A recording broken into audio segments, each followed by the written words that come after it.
In this video, we're taking a look at another tool or trick for putting your scales to use called double stops or dyads. Hello and welcome to Tuts, the show where we explore guitar playing and music theory to take our playing to the next level. I'm your host, Ray George. Since we looked at one way of putting scales to use in your playing a few weeks ago, I wanted to show another option or tool that's super simple to use, and they're known as double stops or dyads. A cool thing apart from how simple they are is that they can be used in a lot of different ways. For example, in rhythm playing where full chords are a bit too much, for accents or fills, maybe in a situation where you have a solid rhythm section and a melody player and you need to fit in there somewhere. Or you could just use it in your lead playing, basically however you like. So a dyad is the name given to a set of two notes that are played together, and a double stop is the technique of playing the notes simultaneously on a stringed instrument. So essentially the same kind of thing. The way that you go about creating a dyad, or I guess a set of diatonic dyads, is first of all you need to have a scale. It could pretty much be applied to any scale, but I would suggest using the major scale to start off. If you don't know the major scale, then you'll probably want to check out some of my other videos about that. I'll post links to those related videos down in the description for those of you watching on your phones or tablets. Once you have that down, then it would be also useful to have an understanding of intervals and how to harmonize a scale. And of course, I have videos for you on those subjects as well. Those are slightly less important because dyads are kind of simplified versions of harmonizing the scale, but either way, that's some essential music theory and stuff that you definitely should just know either way. Okay, so let's take a look at the C major scale in the second position on the fingerboard to demonstrate these dyads. And I'm going to start with thirds. All we have to do is take the first note C, count up 3 notes including C, which will bring us to E. Put them together and we have the first dyad of a third, C and E.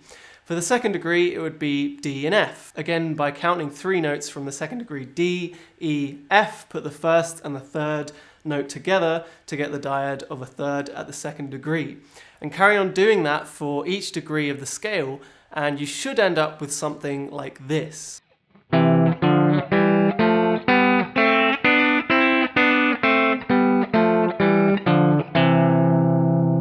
Before you start putting these to use, I would suggest trying your best to learn them all over the fingerboard so that you can find them wherever you are on the fingerboard at any given time. For instance, I showed them in C major in the second position. I can also play them in the third position.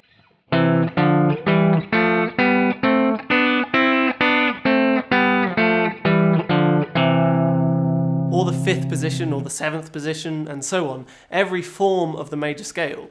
As well as that, learn to play them horizontally up and down a set of 2 strings like this.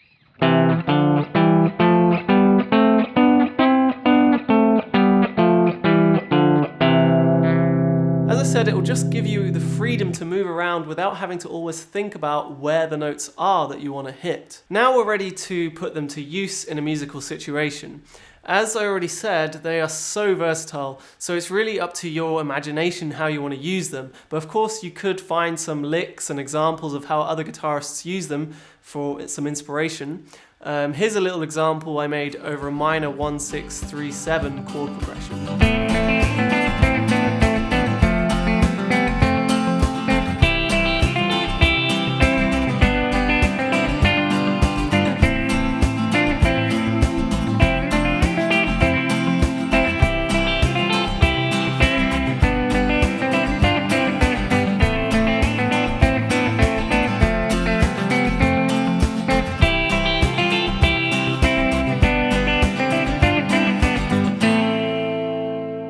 That's a very basic example where I'm only using those dyads constructed using thirds.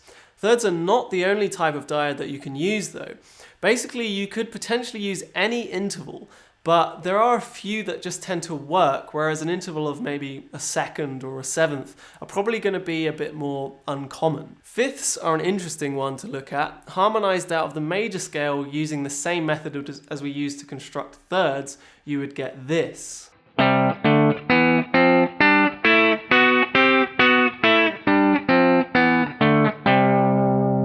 They tend to have kind of an empty sound to them, and you probably won't hear them used over the major scale like that in a modern musical situation.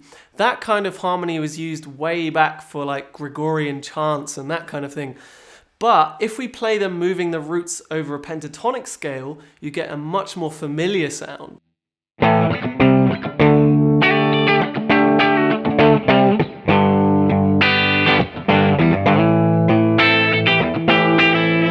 As I'm sure you recognize, they're used like this in rock or metal music. A fifth is basically a power chord. Just add the octave to the root and there's your power chord. Nicknamed as such because they produce a powerful sound, and you can use them in other genres as well for that purpose of adding impact in certain places. The next thing you could try out are octaves.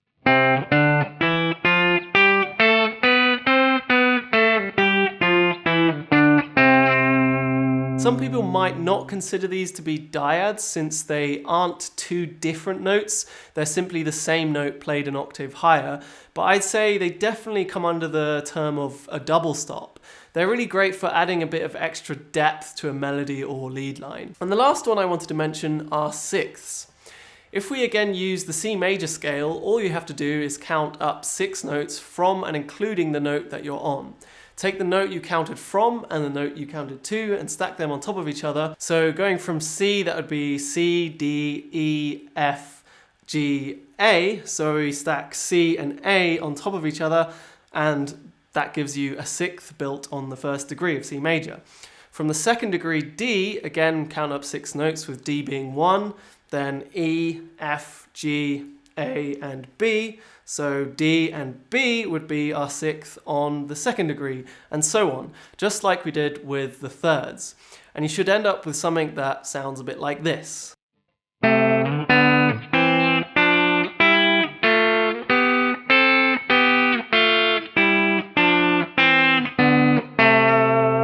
Here's an example of using sixths in a country type situation over a 5-4-1 chord progression.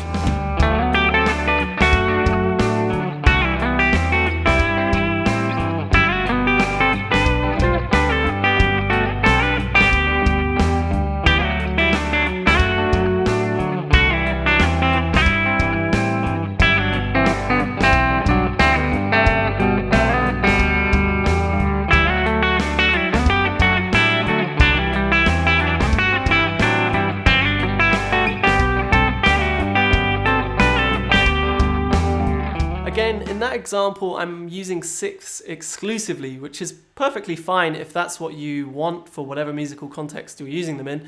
And it's a great way to start familiarizing yourself with a particular interval, whether it's thirds, fifths, sixths, or octaves. But remember that you can use all of these in conjunction with one another as well in the same piece of music, as was actually briefly demonstrated in the intro to this video, which used both thirds and sixths in the same piece of music. So I hope you found this tip or tool for putting your scales to use useful.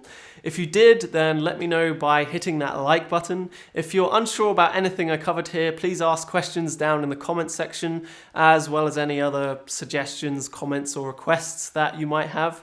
And if this is one of the first of my videos that you've watched, welcome to my channel. I'm really happy to have you here. I use this channel to share information like this so that as guitarists we can more thoroughly enjoy playing and be able to express ourselves more freely on this instrument. If that sounds like something that you're interested in, then make sure to hit that subscribe button to keep up to date.